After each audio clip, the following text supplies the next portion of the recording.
কিছুক্ষণ পূর্বে আমার স্বামী আমার জন্য লাল সাদা মিশেলে একটা শাড়ি কিনে এনেছেন। নিজ হাতে আমাকে শাড়িটা দিয়েছেন উনি। কারণ কারণ আজ আমার দ্বিতীয় বিয়ের জন্য আমাকে পাত্রপক্ষ দেখতে আসবে। বিষয়টা বড়ই হাস্যকর হলেও এটাই সত্যি। এখন উনি আশা করছেন আমি ওনার কথা মতন যেন তৈরি হয়ে বিকালে পাত্রপক্ষের সামনে যাই। এক শ্বাসে কথাগুলো গড়গড় করে বলল আরহা। মুঠোফোনের অপর পাশ থেকে কি জবাব এলো শুনতে পাওয়া গেল না, কারণ ইতিমধ্যে সরব রুমে প্রবেশ করেছে। আরহার দিকে তাকিয়ে একটা দীর্ঘশ্বাস ফেলে ধীর পায়ে এগিয়ে যাচ্ছিল সরব। পুরো রুমের ফ্লোরে ছড়িয়ে ছিটিয়ে পড়ে আছে কিছুক্ষণ আগে কেনা শাড়ির টুকরো, কিন্তু এমন শাড়ি তো আরহার বেশ পছন্দের। আমলকি, এসব কি? কিছুক্ষণ পরে ওনারা চলে আসবে আর তুমি শাড়ি কেটে ফেলছো কেন? আচ্ছা বাদ দাও, তাহলে না হয় এই কালো শাড়িটাই পরে নাও। রাগে ক্ষোভে আরহার দু চোখের পানি অনবরত পড়ছে। দ্রুত পায়ে এগিয়ে আরহা শক্ত হাতে সরবের কলার চেপে ধরে ঝাঁঝালো কণ্ঠে বলল, ফাজলামো পাইছেন? এসব কি? নাকি আপনি আমার সাথে নিছক তামাশা করতেছেন? যদি তামাশা করে থাকেন তাহলে আমি বলে দিচ্ছি এখন এসব বন্ধ করুন, না হলে কিন্তু খুব খারাপ হয়ে যাবে। সরব মুচকি হেসে আরহাকে ছাড়িয়ে নিয়ে বলল, ভালোবাসার টান প্রমাণ চলছে প্রিয়তা। নিজে অসুখী থেকেও যে ভালোবাসার মানুষকে সর্বোচ্চ সুখী দেখতে চায়, সেই তো প্রকৃত প্রেমিক। মানে খেয়ালই করবেন না, স্পষ্ট করে বলুন। প্রত্যেকটি মানুষের জীবনে কিছু স্বপ্ন, কিছু চাওয়া পাওয়া থাকে। যখন সেই চাওয়া পাওয়ার হিসেবে বরাবর শূন্য হতে থাকে, তখন বাধ্য হয়ে ছাড়তে হয় প্রিয় মানুষের হাত। আমার একজন সন্তান চাই। ডক্টর রিপোর্ট দিয়েছেন, রিপোর্টে কি এসেছে? ওয়েট, আমি ইনফার্টিল, তাই তো? সরবের দৃষ্টি এতক্ষণ বাহিরে থাকলেও এখন স্থির দৃষ্টি আরহার দিকে। শেষ কথা বলার সময় আরহার স্বর অস্পষ্ট। কোনোভাবে নিজেকে সামলে সে বিছানার একপাশে নিজেকে ধাতস্থ করে নিচ্ছিল। সরব বেশ করে চাইছে আরহাকে সামলাতে, কিন্তু হাত এগিয়ে দিতে, কিন্তু এ সম্ভব নয়। মাঝে মধ্যে আমাদের নিয়তি এমন পরিস্থিতির সৃষ্টি করে না, যেখানে আমরা নিয়তির হাতে সবাই নিছক খেলনা বই কিছু নয়। তুমি নারী, নিজের ক্ষমতা অক্ষমতার কথা নিজেই ভালো জানবে। কিন্তু আমার সন্তান চাই আমলকি। ডক্টর কনফার্ম করেছেন? যদি এমন হয়ে থাকে তাহলে আপনি বিয়ে করতে পারেন, আমি অনুমতি দিলাম, কিন্তু এসব বলবেন না। তুমি আমার দায়িত্ব। প্রথমে তোমাকে সুখী দেখতে চাই, কিন্তু হ্যাঁ, আমি এটাও চাই আমার একজন সন্তান থাকুক। প্রতিটি মেয়ের মতন প্রতিটি ছেলেরও সুপ্ত ইচ্ছে থাকে একদিন তার অংশ পৃথিবীতে আসবে। সবাই তখন সন্তানের বাবা বলে ডাকবে, বৃদ্ধ বয়সে অবলম্বন হবে। আমিও তাই চাইছি, কিন্তু এর বিনিময়ে আমি তোমার সুখকে নিলামে উঠাতে পারবো না। সমস্যা আমার হলে বিয়ে আমাকে কেন দিবেন? আপনি বিয়ে করে নিন, আমার কথা আপনার না ভাবলেও চলবে। তুমি বুঝতে পারছো না কেন? এভাবে হয় না। নিভে যাওয়া প্রদীপের শিখা হঠাৎ ঘি পেলে যেভাবে জ্বলে ওঠে, ঠিক সেভাবে জ্বলে উঠল। দ্বিগুণ জোরে চিৎকার করে বলল, আজ আপনি রিপোর্ট পেলেন, জানতে পারলেন আমি মা হতে পারবো না, আর আপনি এক বলার মধ্যে আমার জন্য পাত্র ঠিক করে ফেললেন। আপনাকে সন্তান দিতে পারবে এমন কাউকে বিয়ে করে আনলেই তো হয়। আমাকে নিয়ে এত মাথা ব্যথা কেন দেখাচ্ছেন? আপনার সমস্যা তো আমি, তাই না? আমি থাকলে আপনার সমস্যা হবে, এটাই তো। আমি চলে যাব, কিন্তু আপনি এখন এখান থেকে চলে যান। আপনার মুখ আমি দেখতে চাই না। আল্লাহ তাআলার কাছে প্রার্থনা করুন যেন আমার মুখ আপনাকে আর দেখতে না হয়। তবু আল্লাহ তাআলার দোহাই, আমার উপর এমন মানসিক অত্যাচার বন্ধ করুন, না হলে আমি আত্মহত্যা করতেও দুবার চিন্তা করব না। এ পর্যায়ে আরহা ধাক্কাতে ধাক্কাতে সরবকে রুম থেকে বের করে দেয়। রুমের দরজা আটকে দিয়ে চিৎকার করে কান্না করতে লাগলো আরহা। সরবের চোখ মুখে তখন অপমানের ছাপ স্পষ্ট। শক্ত চোয়ালে বেশ দৃঢ় কণ্ঠে দরজার ওপাশে থাকা আরহাকে উদ্দেশ্য করে বলল, ঠিক 9টার সময় পাত্রপক্ষ আসবে, তৈরি হয়ে থাকবে। না হলে আমার থেকে কেউ আর খারাপ হবে না। আজকাল আপনি মাথায় উঠেছ, যত সব। এতক্ষণ চুপচাপ ছিল। ছেলের বউয়ের সব দেখছিল মনোয়ারা বেগম। কি হয়েছে, কেন এমন করছে কিছুই জানেন না উনি। আজ সকালেও তো সব ঠিক ছিল। তবে এখন কি হলো? আরহা তো এমন মেয়ে নয়, অনেক বুদ্ধিমতী মেয়ে। সরবের কোনো কথার অমান্য করে না। ঝগড়াঝাটি তো অনেক দূরের কথা। 3 বছরের বিবাহিত জীবনে তাদের মধ্যে কখনো মনোমালিন্য হয়নি। আজ কি হলো? একটা দীর্ঘশ্বাস ফেলে আরহার রুমের দিকে এগোলো মনোয়ারা বেগম। দরজার ওপাশে আরহার গোঙানির শব্দ স্পষ্ট শুনতে পাচ্ছেন। দ্রুত চাবির গোছা এনে দরজা খুলে রুমে প্রবেশ করে দেখলেন আরহা ফ্লোরে পড়ে আছে। অজানা আশঙ্কায় মন কুঁকড়ে যাচ্ছিল। তবে কি সরব মেয়েটাকে মেরেছে? মাথায় কারো স্পর্শে চোখ মেলে তাকিয়ে আরহা আবার ফুপিয়ে কেঁদে ওঠে। কোনোভাবে নিজেকে স্বাভাবিক রাখতে চেষ্টা করে বলল, মা, আমি কখনো মা হতে পারবো না। বিধাতা আমাকে সে ক্ষমতা দেয়নি। তাই বলে কি তোমার ছেলে আমাকে অন্য কারোর হাতে তুলে দিতে পারে? সমস্যা যেহেতু আমার, তাহলে উনি বিয়ে করলেই তো পারে। আমি না হয় শুধু নামমাত্র স্ত্রী রইলাম, কিন্তু উনি আমাকে বিয়ে দিতে চাচ্ছে কেন? আমার কি দোষ? আরহার কথা তেমন একটা বুঝতে পারল না মনোয়ারা বেগম। আলগোছে আরহার শাড়ির আঁচল টেনে দিয়ে রুম থেকে বের করে এনে নিজের রুমে নিয়ে আসে। মস্তিষ্কে শুধু একটা কথা চলছে, আরহা মা হতে পারবে না, তাহলে সরব তাকে কেন বিয়ে দিতে চাইছে? খুব সযত্নে নিজের রুমেই আরহাকে ঘুম পাড়িয়ে দিচ্ছিল মনোয়ারা বেগম। ঠিক রাত 8:30টায় সরব ফিরে এলো, হাতে রিপোর্ট নিয়ে। বসার ঘরে সোফায় গা এলিয়ে দিয়ে আরও একবার চোখ বোলালো রিপোর্টে। না, কোনো ভুল নেই, সব সত্যি। কিছুক্ষণ পর পা বাড়ায় রুমের উদ্দেশ্যে। ভেবেছিল আরহা হয়তো রুমের দরজা আটকে রাখবে, কিন্তু দরজা ধাক্কা দিতেই খুলে যায়। একরাশ ভয়ের মেঘ জমেছে মনে, হয়তো এক্ষুনি বৃষ্টি হয়ে ঝড়াঝড়িয়ে পড়বে দু চোখ দিয়ে। কিন্তু নিজেকে কিভাবে সামলাতে হয় সরব জানে। আরহা আমার রুমে। মায়ের কথায় পেছন ফেরে সরব। সরব এহসান মরহুম ওসমান এহসান এবং মনোয়ারা বেগমের একমাত্র ছেলে। সরবের বোন বৃন্ত এহসান। 2 ছেলে মেয়ে ছিল। বছর 4 আগে বিয়ে দিয়েছে। বৃন্তর বিয়ের পর নতুন এক ছেলেকে পেয়েছেন, ঠিক তেমনি আরহা ওনার আরেক মেয়ে। বৃন্তর বিয়ের পর ওসমান সাহেবের মস্তিষ্কে পানি জমতে শুরু করে। খুব বেশি সময় ছিল না ওনার হাতে, তাই দ্রুত সে ছেলের বউ নিয়ে আসতে চেয়েছিল। আরহা ওনার পছন্দ করা বউ। মনোয়ারা বেগমের কাছে তার স্বামীর শেষ আমানত। আরহাকে সে পুত্রবধূ নয়, মেয়ে হিসেবেই মানে। আর সেই মেয়ের সাথে তার ছেলে এমন কেন করেছে, সে কৈফিয়ত নিতেই এখানে দাঁড়িয়েছেন মনোয়ারা বেগম। তৈরি হতে বলো না, কারণ পাত্রপক্ষ দেখতে আসছে। সরবের এমন কথায় মনোয়ারা বেগম সজোরে থাপ্পড় মারে সরবের গালে। লজ্জা করে না? এই শিক্ষাই তোমার বাবা মা তোমাকে দিয়েছে? তুমি সাহস কি করে পাও আরহাকে এসব বলতে? কারণ তোমার ছেলে অক্ষম, পারবে না কখনো ওর শূন্যকুলে একটা ফুটফুটে সন্তান দিতে। তোমার ছেলেকে সে ক্ষমতা সৃষ্টিকর্তা দেয়নি। মনোয়ারা বেগম করুণ দৃষ্টিতে ছেলের দিকে তাকিয়ে জিজ্ঞেস করলেন, একবার তুমি বলছো তুমি বাবা হতে পারবে না, আবার আরহা বলছে আরহা মা হতে পারবে না। কি হচ্ছেটা কি আমাকে একটু স্পষ্ট করে বলবে? হাতে থাকা রিপোর্ট মায়ের হাতে এগিয়ে দিয়ে সরব বলল, আরহাকে মিথ্যে বলেছি মা। ও যদি জানতে পারে অক্ষমতা আমার, তাহলে ও আমাকে ছাড়বে না। সারা জীবন একটা সন্তানের জন্য এভাবে কষ্ট পাবে, সমাজের মানুষের কথা শোনাবে। আমি এসব মেনে নিতে পারবো না মা। তোমার কাছে অনুরোধ, তুমি এইসব আরহাকে বলবে না। আমিও চাই আমার প্রিয়তা সুখী থাকবে, সুখী হবে। তাই তো এসব। তুমি হয়তো বলবে ও কেমন পাগলামো, তাই না? হয়তো জীবনে কোনো একদিন জানতে পারবে আর যা হচ্ছে সব মিথ্যে। কিন্তু সেদিন আফসোস থাকবে না, কারণ ওর তখন নিজের সন্তান থাকবে। এই সমাজ কখনো দেখবে না সমস্যা বা অক্ষমতা কার। সমাজ কথা তো শোনাবে আরহাকে। আমি চাই আরহা আজকের ব্যবহারের জন্য আমাকে ঘৃণা করুক, জেদ করুক, জেদ করে আত্মসম্মানে বসে বেরিয়ে যাক এই বাসা থেকে। নিজের জীবন নতুন করে গুছিয়ে নিতে পারবে, এটাই আমার বিশ্বাস। আমি চাই আরহা যেন পৃথিবীর সব থেকে মিষ্টি অনুভূতি, শুভ্র স্পর্শ অনুভব করতে পারে। আমার সেই ক্ষমতা নেই বলে কি আমি আরহার অংশের সুখ অনুভূতি নিলামে তুলতে পারি না মা। তোমার ছেলেটা বড্ড স্বার্থপর, সে তার স্বার্থের জন্য এসব করেছে। মায়ের সাথে কথা শেষ করে মায়ের রুমের দিকে পা বাড়ায় সরব। অন্ধকার রুম, বিছানায় উপর হয়ে ঘুমিয়ে আছে আরহা। বিয়ের 3টে বছরে কখনো আরহাকে কাঁদতে দেয়নি শুধুমাত্র একদিন ব্যতীত।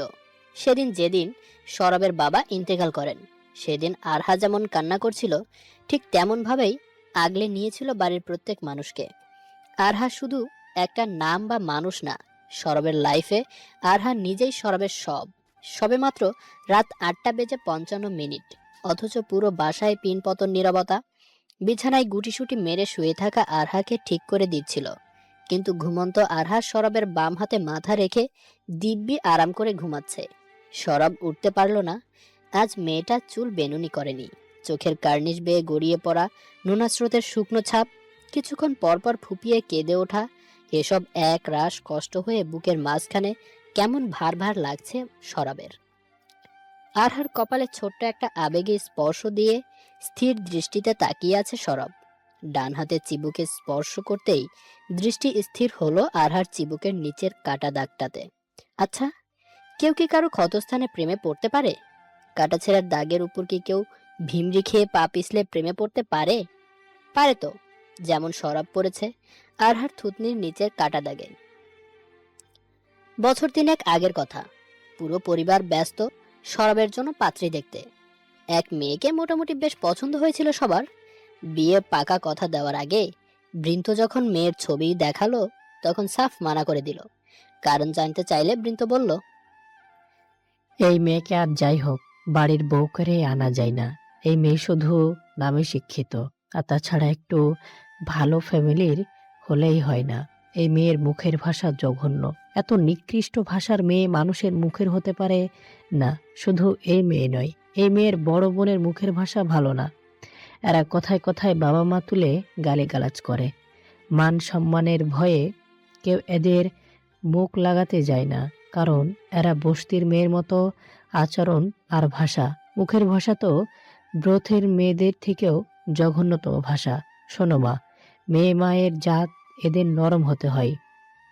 আমার মেয়ে না আমাদের এই কিছু বলে, আমি কিছু যাই পুরুষের মতো গালাগালি করে এগিয়ে। না, কি চুপ থেকে ঝামেলা যেন বড় না হয় সেদিকে খেয়াল রাখি। আসলে দেশের বাইরে থাকলে কিংবা একটু মডার্ন ড্রেস আপ ফলো করলেই সভ্য মানুষ হওয়া যায় না।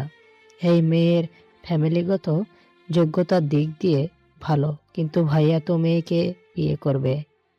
মেয়ের ফ্যামিলির স্ট্যাটাস কে না আশা করে, বুঝেছো? বৃন্তের কথা সত্যি ছিল।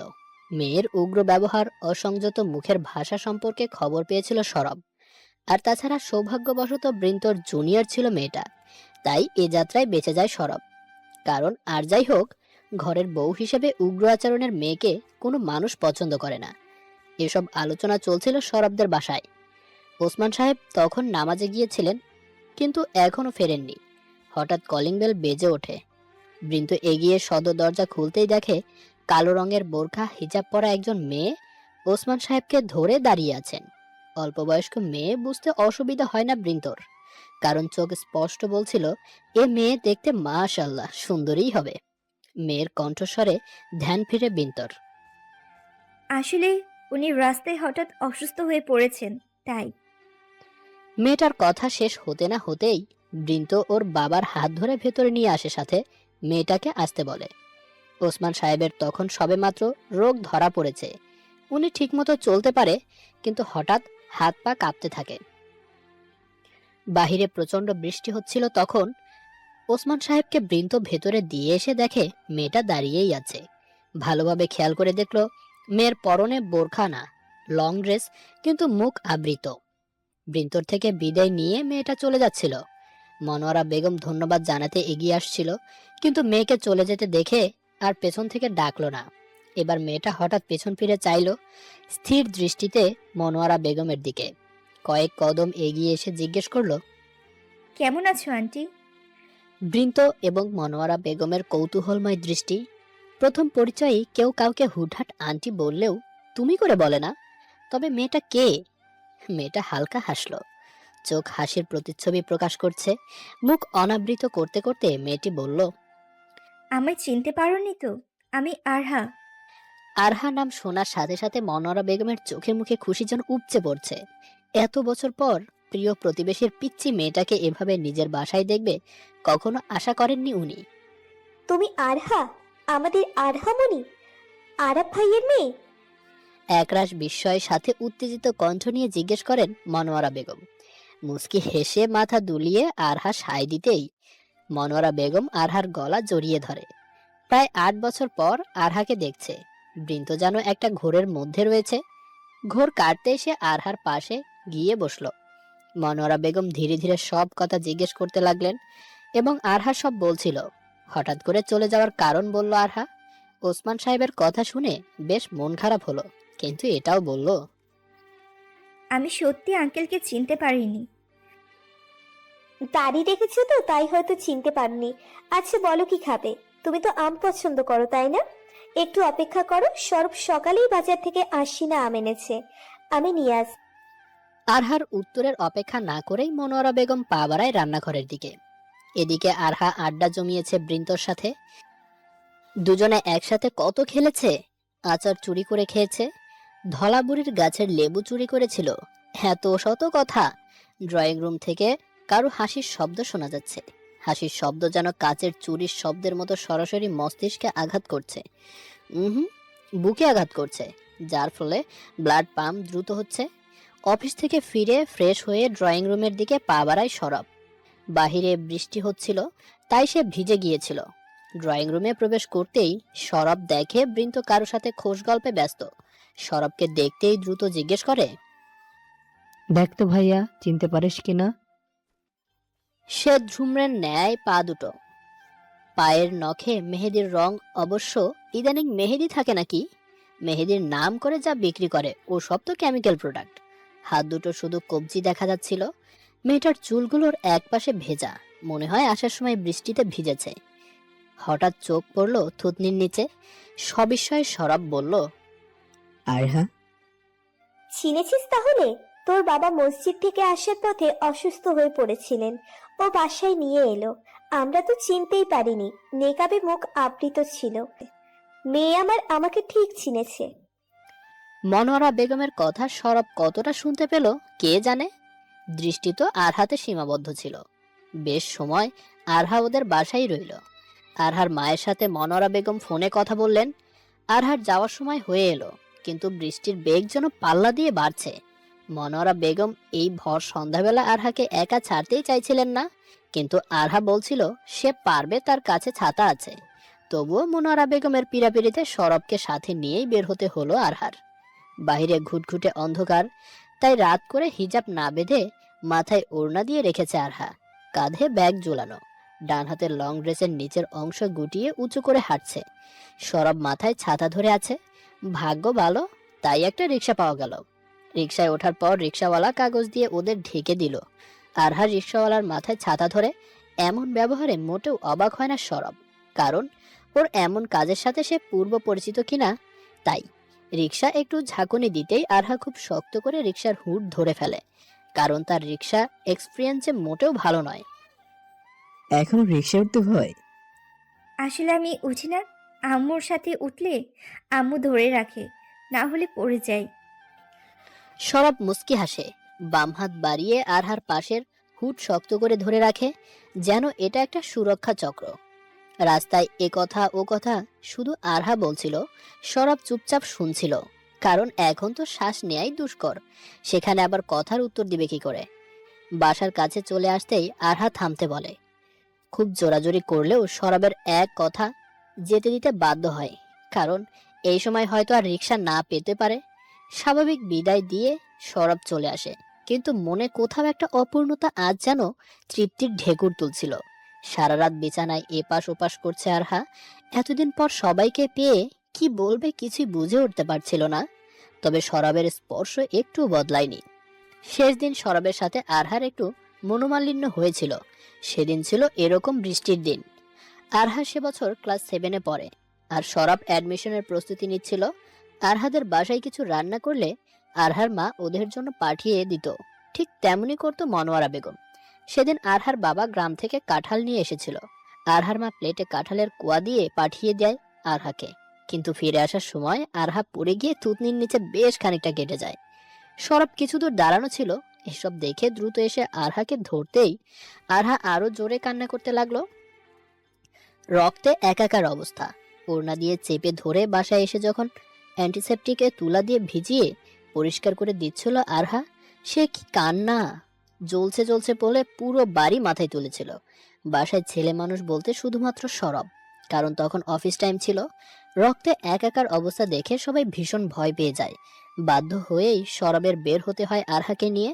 ফার্মেসি থেকে যখন ব্যান্ডেজ করিয়ে নিয়ে আসছিল, রিকশায় বসে আরহার হাত ধরে নির্লিপ্ত কণ্ঠে সরব বলল, আমি যদি ডক্টর হতে পারি তাহলে তোর স্কাল কেটে মগজ বের করে নেব, আর তারপর একটু চেখে দেখব। আচ্ছা, তোকে কোন মাটি দিয়ে বানিয়েছে একটু বলবি? অতীতের স্মৃতি রোমাঞ্চ হচ্ছে।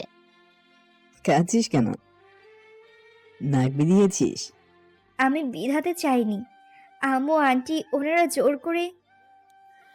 কথা শেষ করবে কি, মেয়ে তো কেঁদেই অস্থির। সরব এক গ্লাস পানি এগিয়ে দেয়, কিন্তু সে কিছুতেই খাবে না।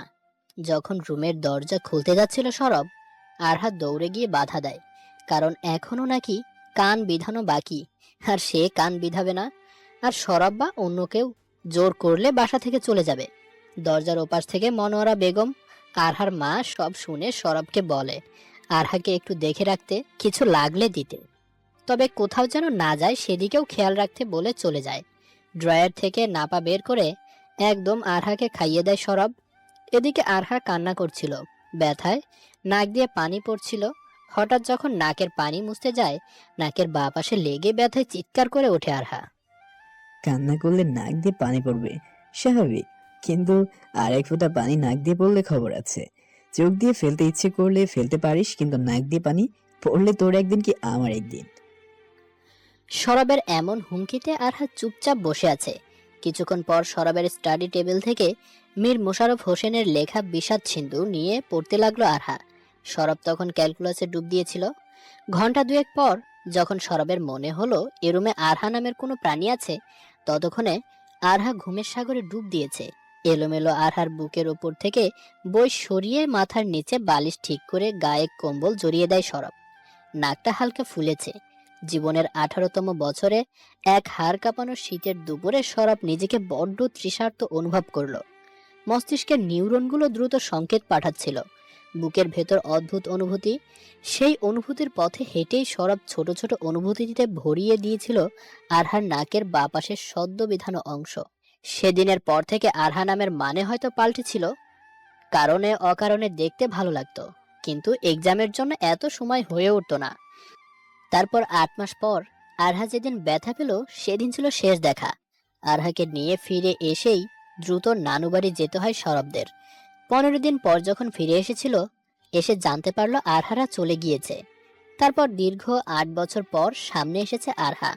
আরহার স্মৃতিগুলো বাক্সে বন্দি ছিল এতকাল। ওর চুলের কাটা, একটা দুল, ভাঙা নাকফুল, সাথে রক্তে মাখানো ওড়না, সবার আড়ালে লুকিয়ে চুরিয়ে বাঁচিয়ে রেখেছে সরব। প্রথম টিউশনের পুরো টাকা আজও গচ্ছিত আছে সরবের আলমারির ড্রয়ারে আরহার জন্য। আচ্ছা, এটা কি শুধুই ভালোবাসা ছিল, নাকি আবেগ? দিন কয়েক খুব অস্থিরতায় কাটলো আরহার। হঠাৎ একদিন নিমন্ত্রণ এলো সরবদের বাসা থেকে। আরহার বাবা নিমন্ত্রণ রাখলেন। শুক্রবারের সকালে আরহার পরিবার উপস্থিত হলো সরবদের বাসায়। আরহা যেদিন ব্যথা পায় সেদিন সরবের বড় মামি আত্মহত্যা করে, তাই দ্রুত তারা চলে গিয়েছিল। বড় ভাবির কথা বলে বেশ আক্ষেপ করলেন সবাই, কিন্তু আত্মহত্যা মেনে নিতে কষ্ট হচ্ছিল। বৃন্তর স্বামীর সাথে পরিচিত হয় আরহার পরিবার।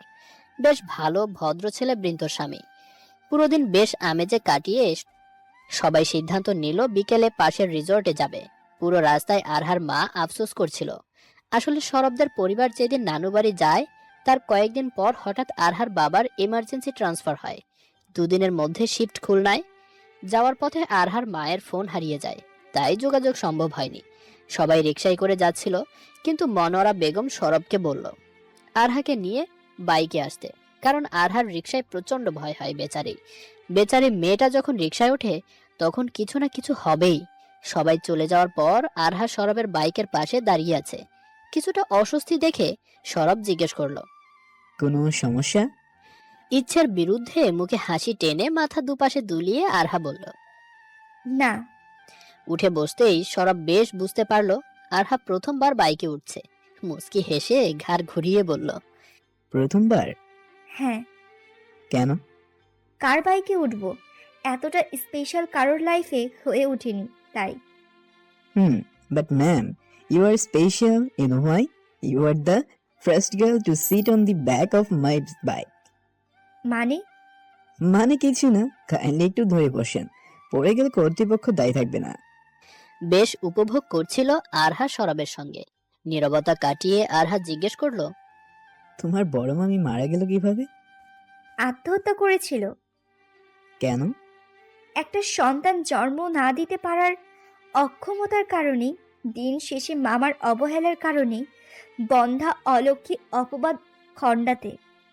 আরহার নাকফুল ঠিক উপরে ছোট্ট একটা লাল তিল। সরবকে বারবার আহ্বান জানান দিচ্ছে।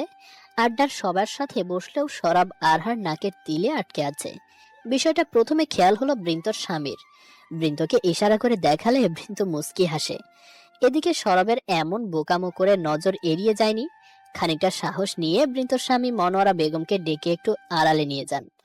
আরো খানিকটা সাহস করে সরব আরহার বিয়ের কথা বলে। যেহেতু পাত্রী খোঁজা হচ্ছে, এদিকে আরহা যথেষ্ট ভালো ভদ্র মেয়ে। মনোয়ারা বেগম মনে মনে যে চিন্তা করেনি এমন নয়, তবে এবার মেয়ের জামাইয়ের মতামত পেয়ে বেশ খুশি হয়েছেন উনি। ওসমান সাহেবকে বললে সে সম্মতি জানায়, কিন্তু আরহার পরিবার কিভাবে নেবে কথাটা, এটাও এক চিন্তার বিষয়। বৃন্তর স্বামী সরবকে বলল আরহাকে নিয়ে ওদিকটা ঘুরে আসতে, ছোট্ট একটা বিল আছে ওদিকে। সরব সায় দিয়ে আরহাকে নিয়ে বেরিয়ে পড়ে। এদিকে মনোয়ারা বেগম সাহস করে দ্বিধা নিয়ে কথাটা বলেই ফেলে। আরহার মা এক কথায় রাজি হলেও আরহার বাবা বেশ দ্বিমত, কারণ আরহাকে না জিজ্ঞেস করে সে কোনো মতামত দিতে চাচ্ছেন না। এদিকে আরহার মা আরহার বাবাকে আশ্বস্ত করেন আরহা দ্বিমত করবে না, কারণ সে মেয়েকে ভালোভাবে চেনে।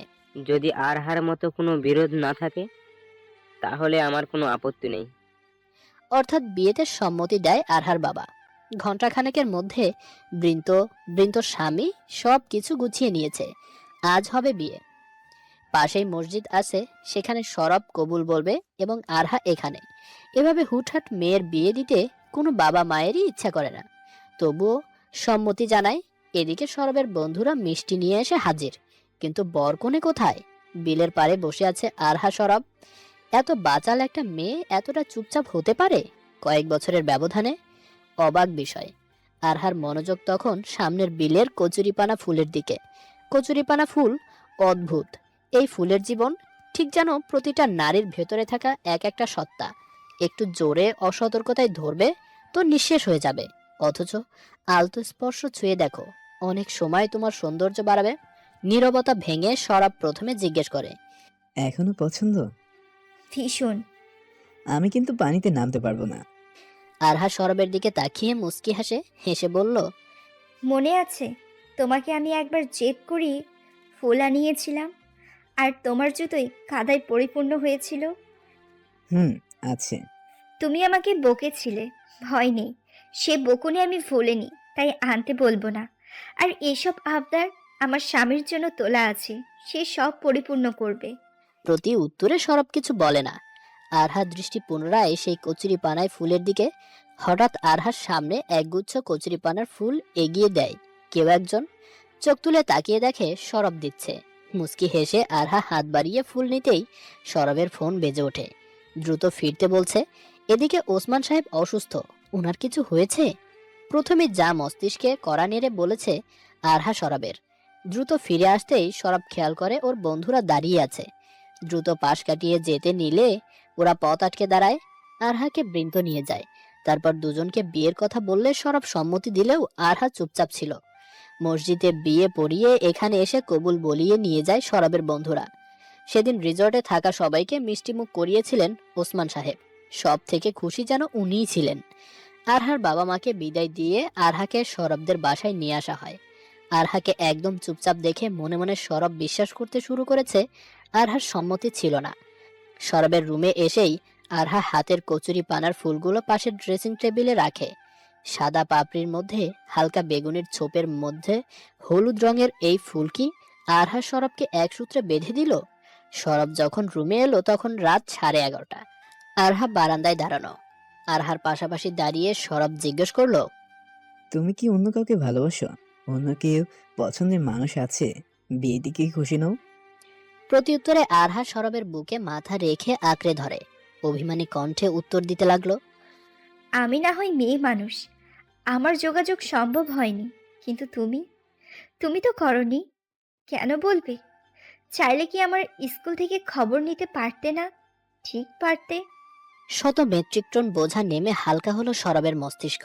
দুহাতে আরহাকে আবদ্ধ করে হাজার খানেক ক্ষমাপ্রার্থীর চুমুতে ভরিয়ে দিয়েছিল আরহাকে। বিয়ের কয়েক মাস পরেই শুরু হলো আরহার বায়না, বাবু চাই, বাবু চাই। কারো বাচ্চা দেখলেই মুখ ফুলিয়ে বসে থাকবে, তার নেই কেন? পেটের ভিতরে কবে তারা ফুটবল খেলবে? এসব প্রশ্নে ব্যাকুল করে তুলতো সরবকে। যখন বিয়ের 3 বছরেও আরহা কনসিভ করছিল না, তাই বাধ্য হয়ে ডক্টরের কাছে যাওয়া। রিপোর্টে কি এসেছে অবশ্যই কারো অজানা নয়, কিন্তু এখানে সরব উল্টো পথে চলছে।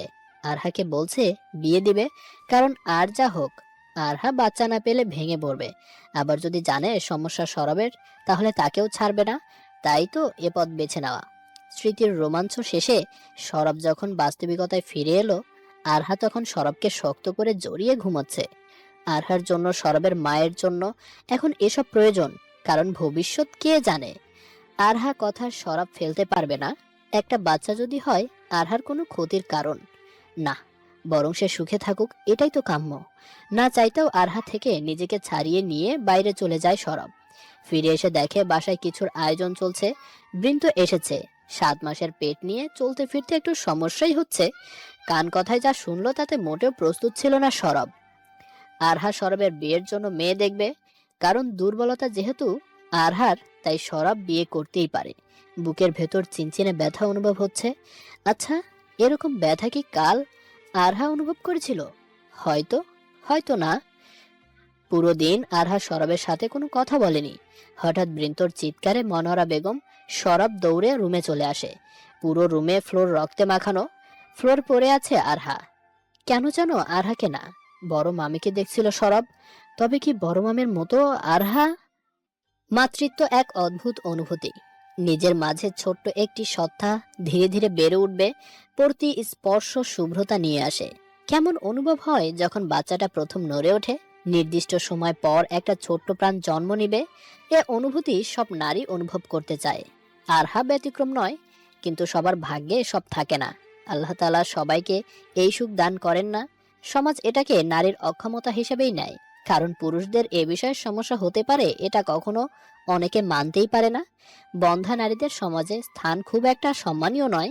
তারা কোনো শুভ কাজে থাকতে পারে না, কারো বিয়েতে শরিক হতে পারে না, কারো প্রথম বাচ্চা হলেও তাদের কোলে দেওয়া হয় না। অন্য সব না হয় বাদই দিলাম, একটা দম্পতি হয়তো সন্তান ছাড়া একে অপরের পাশে থেকে পুরো জীবন কাটিয়ে দিতে চায়, কিন্তু তখন শুরু হয় বংশধর হিসেবে কাউকে তো চাই। দিন শেষে একটা সন্তানের আশায় অনেক বন্ধা মেয়েদের স্বামীর জন্য দ্বিতীয় বাসর সাজাতে হয়। মেয়ে তোমার ক্ষমতা নেই সন্তান জন্ম দেওয়ার, তাহলে তুমি কেন স্বামীর দ্বিতীয় বিয়ে করাতে দেবে না? ভবিষ্যৎ বলে তো কিছু আছে নাকি? অথচ সমাজ কখনো এটা বলবে না। তোমরা একটা অনাথ বাচ্চাকে দত্তক নাও, বাচ্চা মা বাবা পাবে আর তোমরা সন্তান। তবে সমাজ এটা বলবে, কার না কার পাপ রক্ত, তার দরকার নাই ওসবের। আরহার যেন এমন কিছু শুনতে না হয়, এজন্য সরব আরহার বিয়ে দিতে চেয়েছিল। কারণ সমাজ আজও বড্ড সেকেলে, দোষ অপমান সব তো আরহাকে করবে।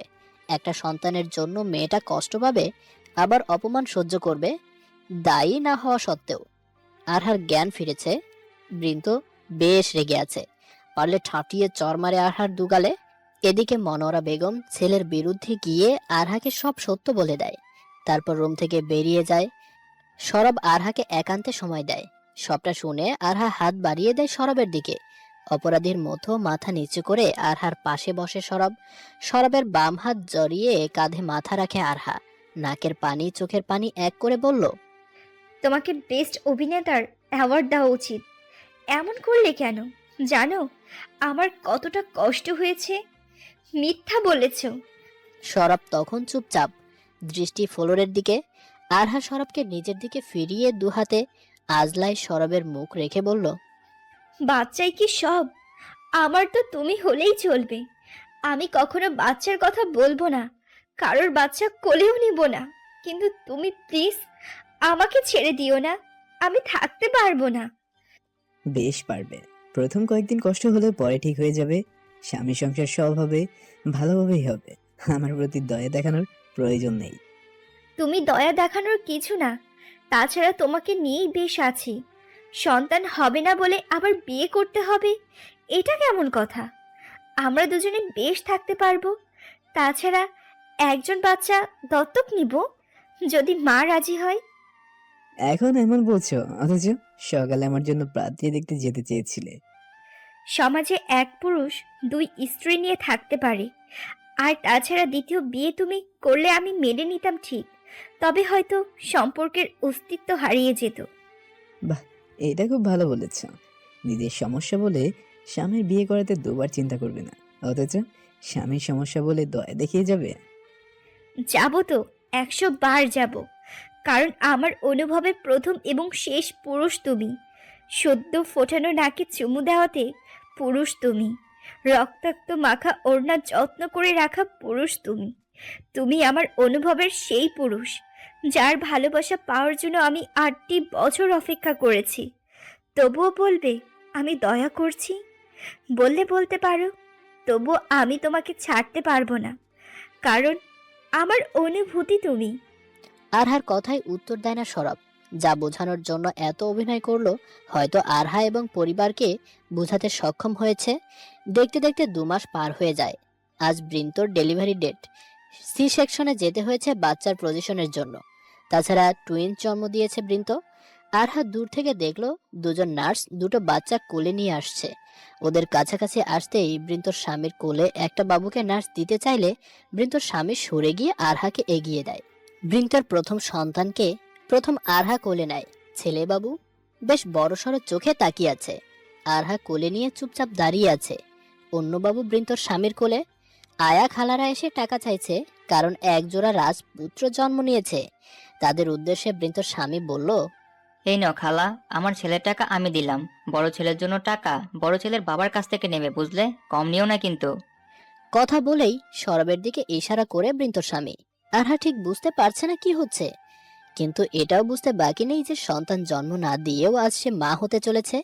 কৃতজ্ঞতায় চোখের পানি ঝরছিল মনোয়ারা বেগমের। মেয়ের জামাইয়ের মাথায় হাত রেখে অনবরত কেঁদেই চলছেন তিনি। মুখে হাসি টেনে বৃন্তর স্বামী বলল, আরহা আমার ছোট বোনের মতো। আর তাছাড়া আল্লাহ আমাদেরকে দুটো দান করেছেন। আমি জানি ভাইয়ার ভাবে আমাদের থেকে ভালো মানুষ করবে। আমাদের প্রথম সন্তান আমরা আরহাকে দিয়ে দিব, এমনটা 2 মাস আগে থেকে মনস্থির করেছিলাম। এমন তো নয় খুব দূরে দিচ্ছি, যখন তখন চাইলেই তো কাছে পাবো। শেষ কথাগুলো বলার সময় গলা ধরে আসে ভদ্রলোকের। সরব এগিয়ে এসে জড়িয়ে ধরে বোনজামাইকে। মুস্কি হেসে ভদ্রলোক নিজেও আবদ্ধ হয় গভীর আলিঙ্গনে। আমি এই ঋণ কখনো শোধ করতে পারবো না ভাই, ধন্যবাদ দিয়েও ছোটা করব না। এটা আপনার উপহার ভাই, আরহার ভাইয়ের পক্ষ থেকে উপহার। আপনি আমার বোনের জন্য যা করেছেন আমি কিন্তু সবটা জানি। ভয় নেই, তৃতীয় ব্যক্তি কখনো জানবে না। তবে এর বিনিময়ে আপনাকে কথা দিতে হবে, আপনি কখনো আমার বোনকে ছাড়বেন না, কোনো কষ্ট দিবেন না। শক্ত করে ভদ্রলোকের দুহাত ধরল।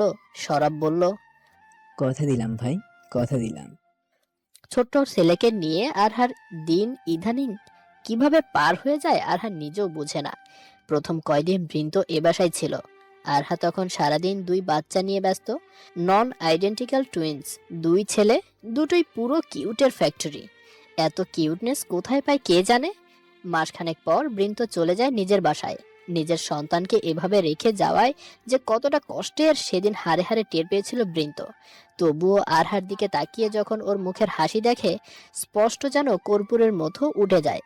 আজ সরব আরহার বাবুকে টিকা দিতে নিয়ে এসেছে।